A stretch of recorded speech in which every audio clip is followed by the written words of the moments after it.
नमस्कार दादा it's black फार ओडिया गाना सुनबू का नमस्कार दादा इट्स ब्लैक फार ओडिया गाना सुनबू का कॉलेज पाठ न पढ़ी एठी रील्स चली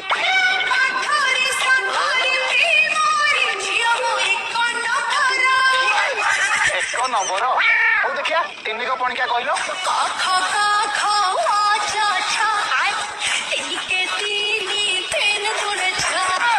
এটা কেমতে পণিকা তুমি তাহলে ঘরକୁ যাই କରୁଛ କଣ